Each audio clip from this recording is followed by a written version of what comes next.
Hi everyone, my name's Yuki, and today I have a very exciting High Seas spoiler to share with you all today. So without further ado, let's jump right into it, and then I'll give you my thoughts on the spoiler card.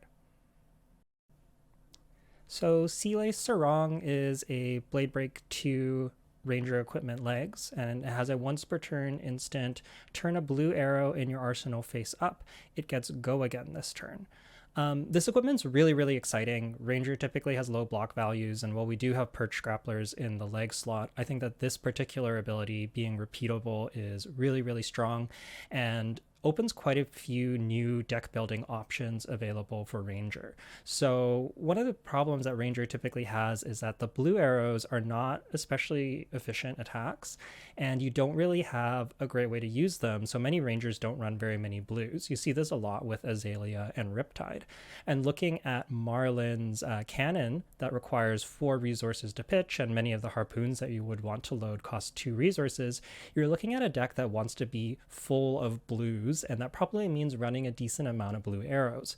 So a big question for Marlin is, how do you translate these blue arrows that you might draw off of ponders or you might have left over in your hand into additional value?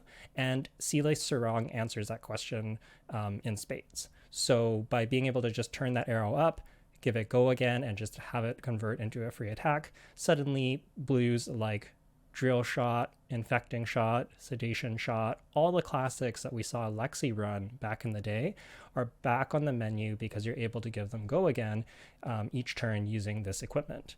I think it's also possible that even in the non-canon build, so perhaps there is like a go wide death dealer kind of build available to Marlin, I think in that build as well, being able to utilize your blue arrows and being able to always utilize your ponders is still going to be a really big asset. So I'm really curious to see what this does for Marlin, as well as potentially even Azalea and Riptide, as it gives them way better uses for those blues that otherwise are normally pretty hard to convert. So yeah, super exciting card, and I think that this is really going to be making a splash in the upcoming set. That's going to be it for today.